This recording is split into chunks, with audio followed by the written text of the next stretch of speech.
A McLaren tem o atual campeão do mundo, é a atual campeã mundial e também tem o principal motor da temporada. E mesmo assim ela não consegue bater de frente com a Ferrari e muito longe de bater com a Mercedes. Mas afinal, o que foi que aconteceu? Vem comigo que a análise de minha temporada hoje é para explicar e vermos qual o desempenho da McLaren até aqui. Vai!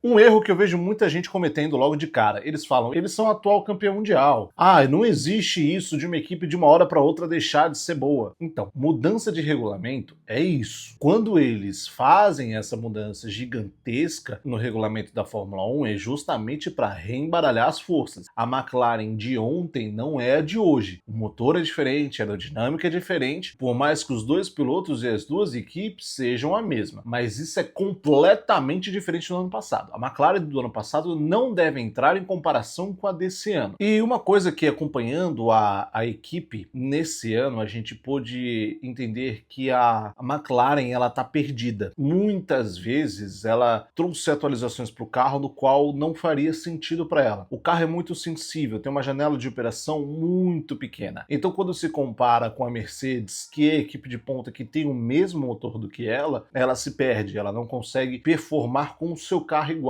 Além disso, a Mercedes ela tem as análises de 8 motores. Ela consegue pegar os dados da McLaren, da Williams, da Alpine e da própria Mercedes. Já a equipe inglesa não. Ele só tem os dados de 2 motores. Então ele sofre ainda para poder entender coisas que a Mercedes já entendeu há muito tempo. Então, quando você une essas duas questões de um chassi com uma janela operacional muito pequena e um motor do qual você ainda não entende, você tem o desempenho da McLaren esse ano, que é completamente decepcionante. Mas ainda assim não é um decepcionante desastroso, é um decepcionante pelo que a gente acha que a equipe pode entregar. E o que mais tem atingido e o que mais tem provado isso é o desempenho do Piastri esse ano. Eu confesso para vocês o seguinte, o Piastri é um dos meus pilotos favoritos. Eu não torço para pilotos e nem para equipes, eu gosto mais do esporte, sendo bem honesto. Mas o Piastri é um piloto que me chama muita atenção, né? Desde quando ele chegou na McLaren, ele foi uma sombra do Norris. Se o Norris estava em terceiro, ele estava em quarto. E se o Piastri estava em segundo, o Norris estava em terceiro. E por aí vai. Então era um colado no outro, o desempenho dos dois eram muito iguais. Isso me chamou atenção, já que era um cara muito mais experiente contra um garoto que estava correndo as suas primeiras temporadas, né? E aí, quando entra esse ano, cara, cadê o Piastri? Sumiu, assim, sumiu de uma maneira inacreditável. Tem questões psicológicas de que ele pode ter sentido o desempenho do ano passado, a perda do título? Pode, mas essa altura do campeonato ele já deveria ter superado. E o Lando Norris tem sido a cara da McLaren esse ano. É ele que vai colocar a equipe lá em cima, é ele que vai disputar as vitórias, assim como foi na Hungria, mas a gente já vai chegar lá. Então, hoje, se a McLaren tem que apostar todas as suas fichas para conseguir um resultado positivo, ela vai apostar no Lando Norris sem aquela coisa do vamos dividir a equipe em dois, vamos tratar os dois igualmente. Não, eles não têm que tratar os dois igualmente. Hoje é o Lando Norris, ponto e acabou. E é ele que vai resolver os problemas da McLaren. Mas, como a análise é de meia temporada, por isso que o vídeo ele é um pouco mais negativo, ele tem essa coisa. A McLaren apareceu em um momento ou outro, assim, fez uma graça, foi um golfinho, né? Chegou assim, olha, na Áustria,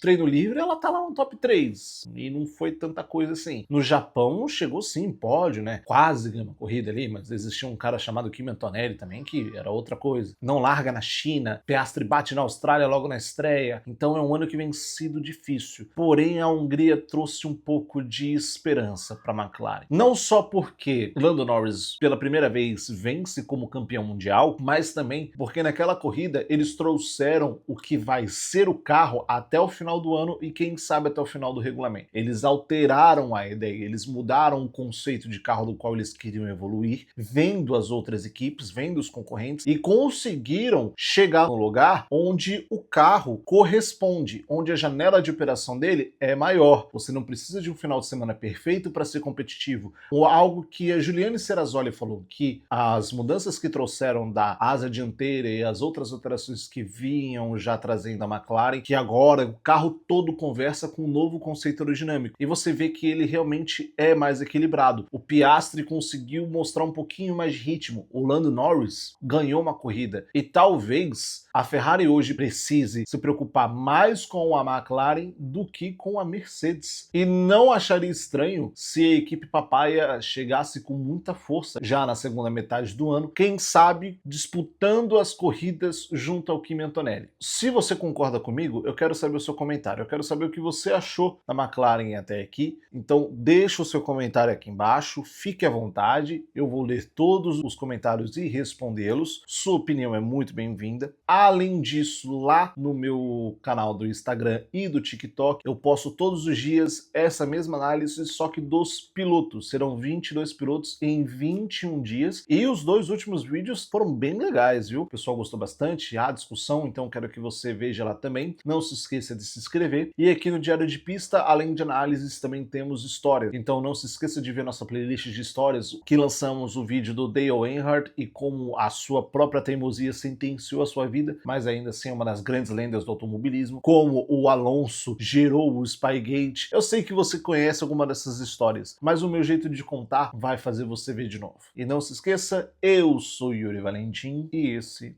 foi o Diário de Pista. Tchau.